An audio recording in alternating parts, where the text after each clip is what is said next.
Au cours de ces 2 jours de conférences sociales, les 7 et 8 juillet dernier à Paris, les organisations agricoles se sont retrouvées pour faire avancer leurs propositions, leurs demandes et faire part de leurs difficultés en matière d'emploi.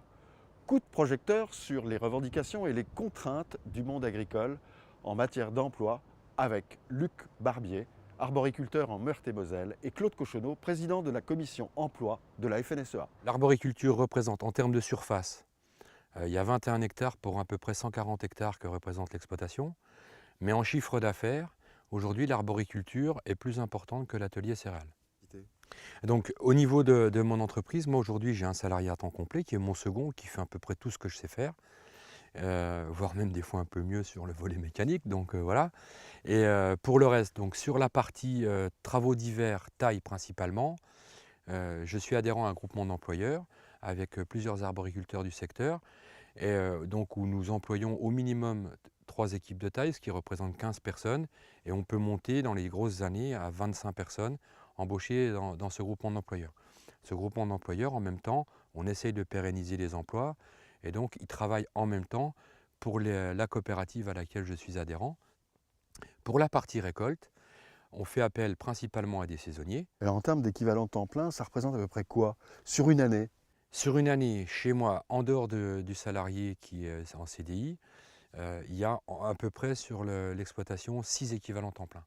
En matière d'emploi, aujourd'hui, l'agriculture, c'est plus de 900 000 salariés, auxquels il faut ajouter 500 000 agriculteurs dont c'est le métier.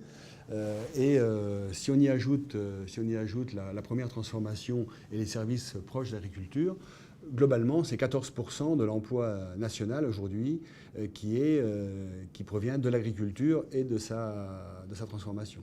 Quand on calibre un chantier où on a la nécessité d'avoir 30 personnes et qu'il n'en vient que 9, on perd les marchés. Selon les années, on a plus ou moins de problèmes pour recruter les saisonniers. Et donc on estime aujourd'hui qu'il y a 10 000 emplois aujourd'hui qui ne sont pas pourvus en agriculture. Alors justement, vous avez assisté les 7 et 8 juillet dernier à la conférence sociale au Palais d'Iéna. Quelles ont été vos propositions, vous? Nous avons un peu dérivé sur les contraintes qui encadrent aujourd'hui l'emploi, et notamment les nouveaux dispositifs qui viennent de se mettre en place, et notamment ce fameux compte pénibilité. Comment voulez-vous, moi, que j'arrive à quantifier le temps qu'un salarié va passer à une température au-delà de 30 degrés ou en dessous de 30 degrés? Je ne sais pas faire. Alors, par rapport à la surréglementation, notre première demande, c'est simplifions, simplifions, simplifions, quoi. C'est pas la peine de demander à des employeurs qui généralement c'est le chef d'entreprise qui est aussi celui qui fait la feuille de paye en agriculture. Il faut savoir qu'on est des très petites entreprises et donc il n'y a pas de DRH chez nous pour remplir toutes ces missions-là. En une nuit, je passe d'une entreprise seule avec un salarié à une PME, on va dire, avec plus de 50 salariés. Et donc la notion de multiprofessionnel, maintenant, un nouveau secteur d'entreprise qui est le multiprofessionnel, dont nous sommes les initiateurs, il faut le dire.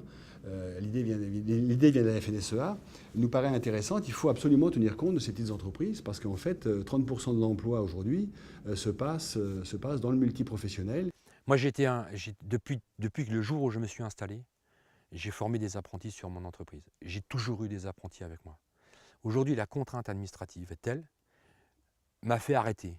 On va perdre le geste. C'est la réaction des agriculteurs aujourd'hui qui ont tendance à faire appel de plus en plus, et ça n'est plus marginal, à des prestataires de services pour justement se dégager de la fonction d'employeur direct, quoi. Et on arrive à une situation où un employeur dit moi je ne vais plus employer, je vais faire appel à des prestataires de services extérieurs, pourquoi pas? Et ça, il faut le savoir parce que ça va à l'encontre de l'emploi national, puisque la plupart du temps, ces prestataires de services font appel à des salariés qui viennent d'autres pays. Et donc, ça nous met en situation de concurrence un peu déloyale et de difficulté, en sachant que pour certaines productions, le salaire et charges sociales, c'est 50% du prix de revient. Et donc, je reviens à la simplification, parce que la notion de simplification est d'autant plus importante qu'il y a peu de personnes pour s'occuper de la gestion du personnel.